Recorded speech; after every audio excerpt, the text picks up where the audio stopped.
Oh,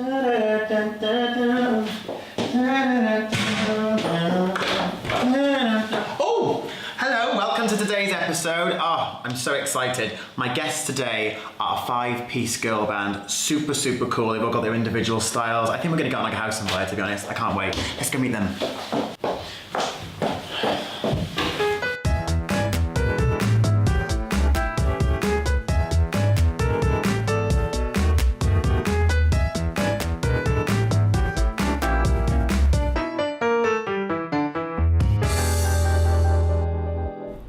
Right, welcome to today's episode, and from one queen to a couple of others. I'm with the baby queens, everybody. How are you girls? Hi, Jolene. I thought I would, that was so lovely in sync then. Hi, Jolene. They're not on drugs, I promise. I thought I'd wear my blue hair today because you guys have all got phenomenal hair, so I thought I would try and match you in like hair thing. I realise I look like I've got a blue rinse though, but it's fine, we're gonna work it. You look beautiful. Thank you, Cara.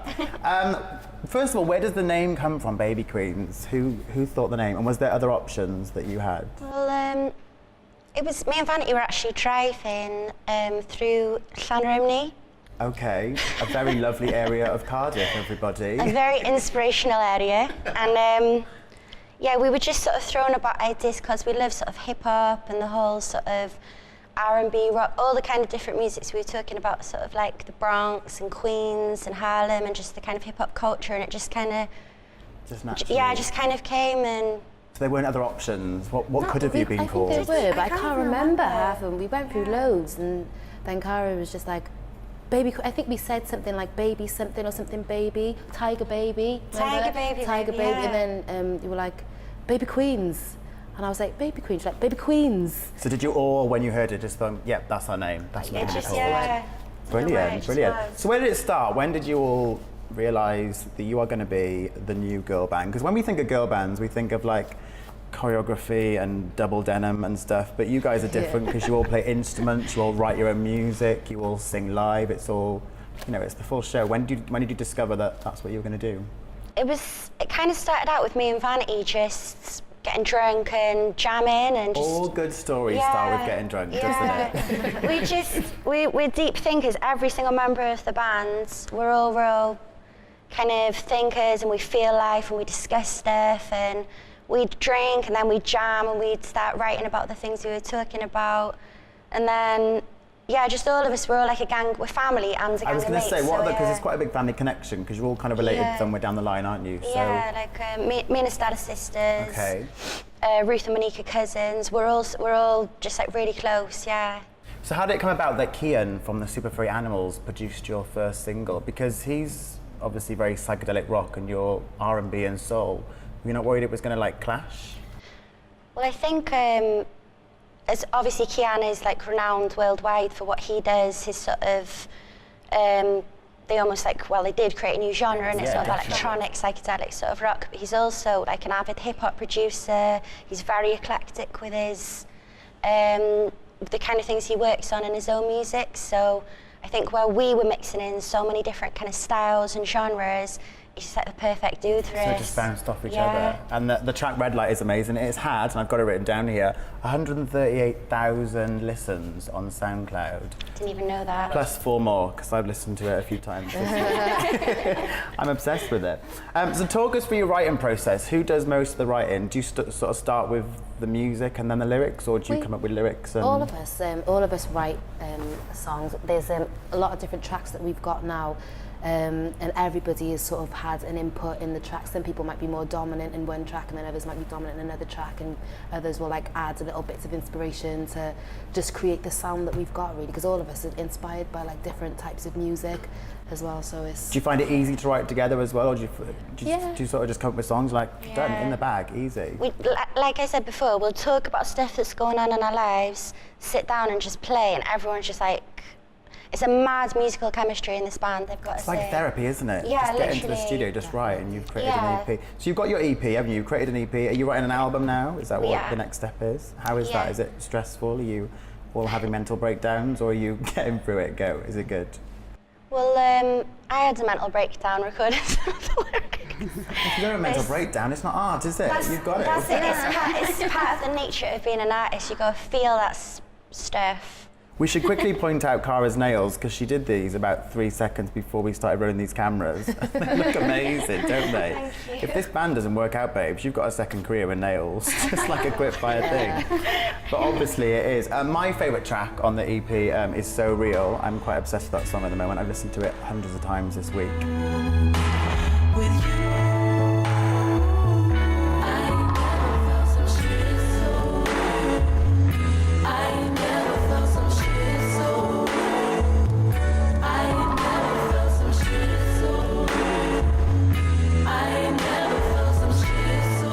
Who wrote that? How did that song come about? What is it about?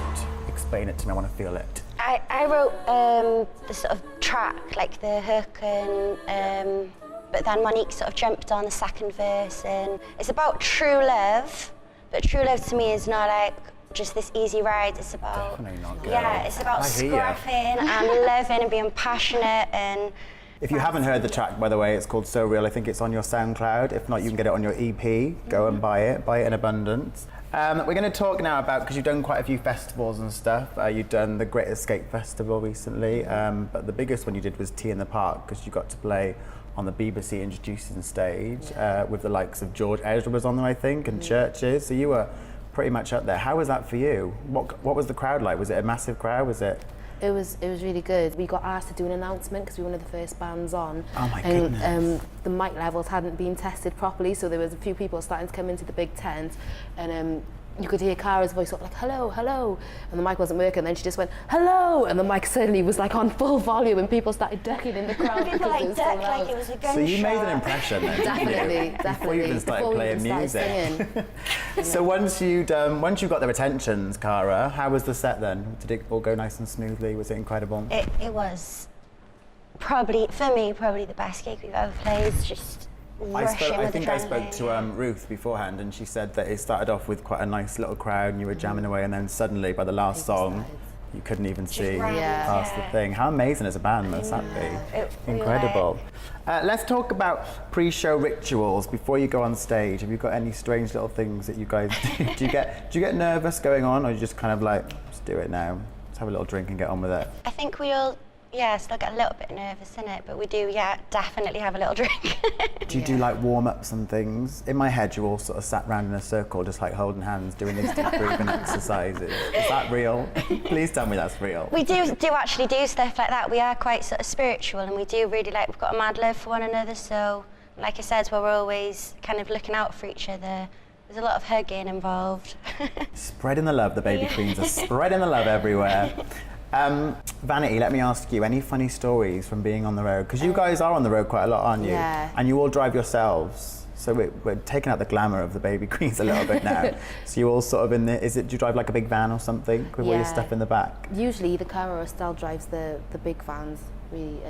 One story actually was when we were doing the gig in Maida Vale.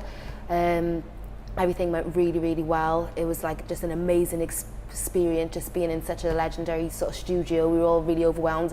When we finished, we went round the corner, literally about how many meters away from the Maida Vale studio. We like burst one of the tyres and got sort of stuck on the side of the road. So that was quite interesting. So you had to stay in Maida Vale? No, An awful place to stay. I know.